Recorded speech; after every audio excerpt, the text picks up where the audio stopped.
होली की आत्मा। बचपन से शहर में रहने वाला मनोज इस साल होली की छुट्टियों में अपने गांव दुर्गापुर वापस आता है, जहां उसे देख पूरा गांव खुशी से झूम उठता है। जब गया था तब इतना सा था और अब देखो कितना बड़ा हो गया है। हाँ सरपंच जी, जब मैं गया था तब आप भी बहुत जवान थे और अब देखो कितने बूढ़े हो गए हैं आप। चलो चलो बढ़िया है।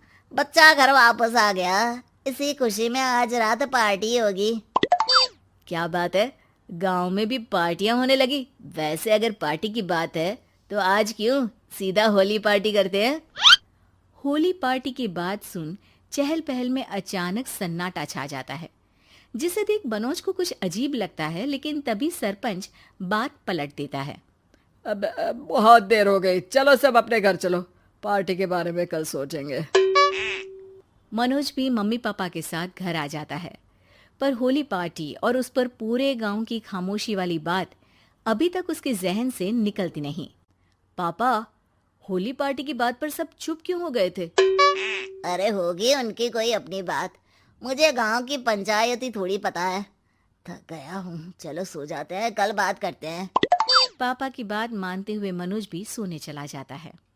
आज तो छुपा लिया, लेकिन हफ्ते बाद जब होली का दिन आएगा तब इसे कैसे रोकोगे?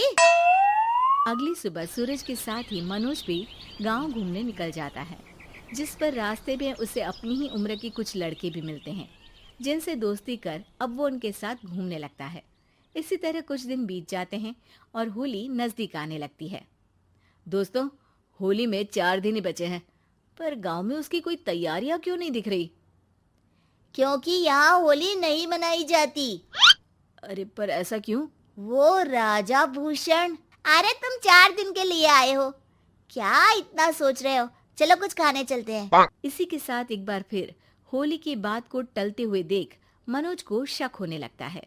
वो घर पहुंचते ही इंटरनेट पर अपने गांव और राजा भूषण के बारे में जानकारी निकालने लगता है। क्या? मुझे आज तक ये नहीं पता था। ऐसा कैसे? किसी ने मुझे कुछ बताया क्यों नहीं? सारी जानकारी लेने के बाद मनोज गांव वालों या अपने मम्मी पापा से कुछ पूछे बिना खुद ही उसकी सच्चाई के बारे में छानबीन करने लगता है, जिसके चलते वो राजा भूषण की हवेली में पहुंचता है। वाह, क्या हवेली है यार। पर क्या यहाँ सच में कोई भूत है? हेलो भूत जी, कोई है क्या? हम इस साल गांव में होली सेलिब्रेट कर रहे हैं, क्या आप उस पर थोड़ा इंटरव्यू देंगे? मनोज के ऐसा बोलते ही गांव में तूफान उठ जाता है और हवेली में रखी सारी चीजें हिलने लगती है। एक अदृश्य शक्ति मनोज को धक्का देकर हवेली से बाहर निकाल दरवाजा बंद कर लेती है। ये सब देख मनोज हैरान रह जाता है। क्या अभी मुझे हवा ने धक्का देकर बाहर निकाल दिया?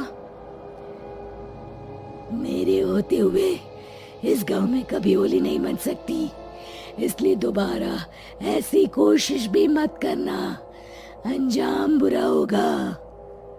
आवाज सुन मनोज हैरानी से इधर उधर देखने लगता है, पर उसे कोई दिखाई नहीं देता। वो गांव वापस आ जाता है, जहां तूफान की वजह से सब कुछ तहस महस हो चुका होता है। आखिर ये तूफान आया कैसे? ना ऐसा कोई मौसम था और ना ही हमने होली का त्योहार मनाने की बात की थी। सरपंच की बात पर कोई रिएक्शन दिए बिना मनोज चुपचाप अपने घर चला जाता है।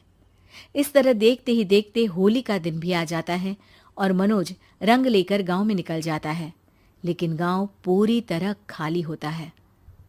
अरे त्योहार का दिन है, धूमधाम की जगह मातम क्यों मनाया हुआ है? मनोज की आवाज सुन सब अपने घर की खिड़कियां खोल के घर के अंदर से ही उसे वापस जाने के लिए कहने लगते हैं, पर वो किसी की नहीं सुनता। तुझे पहले भी समझाया था, अगर होली खेलने की कोशिश भी की तो अच्छा नहीं होगा। अरे बात मान लो बेटा, तुम्हें सच नहीं पता। मुझे सब पता है। सालों पहले इस राजा ने एक अंधविश्वास फैलाया और आप लोग आज तक उसे मानते आ रहे हो। अरे बेटा, जब तुम पैदा भी नहीं हुए थे उससे भी बहुत पहले से इस गांव पर होली का श्राप है। अगर गांव में होली का त्योहार मनाया जाता है तो प्रलय आना पक्की बात होती है। राजा भूषण इस सब में नहीं मानते थे और त्योहार मनाने लगे, जिसके चलते होली वाले ही दिन पहले उनके बेटे की और फिर उनकी मृत्यु हो गई। तभी से गांव की रक्षा के लिए उनकी आत्मा उस हवेली में रह रही है। सबकी बातें सुन मनोज उलझन में पड़ जाता है। सोचना भी मत मनोज, अगर तुमने इस परंपरा को तोड़ने की कोशिश भी की तो उसका परिणाम इस गांव और गांव के लोगों के लिए अच्छा नहीं होगा। मुझे भी यकीन नहीं हो रहा कि आप लोग एक बेतुकी बात को मानकर सालों से रंगों के त्योहार को मातम की तरह मनाते आ रहे हो। मनोज किसी की कोई बात ना मानते हुए पूरे गांव में रंग बिखेर देता है, जिसके तुरंत बाद वहां तूफान के साथ बिजलियां गरजने लगती है। अचानक मौसम में ऐसा बदलाव देख जहां मनोज कंफ्यूजन में आ जाता है, वहीं गांव वाले डर से सहम जाते हैं।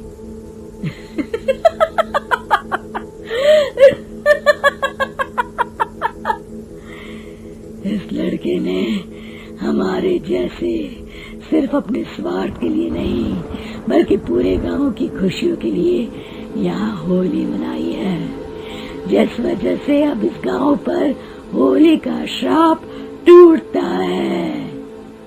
ऐसा बोलकर राजा का भूत वहां से गायब हो जाता है, जिसके बाद गांव के लोग धूमधाम से होली मनाते हैं। खुशियों के रंग गांव में बिखरे ही होते हैं कि अगली सुबह अचानक मनोज कहीं गायब हो जाता है और एक बार फिर गांव में होली का नया राज शुरू हो जाता है।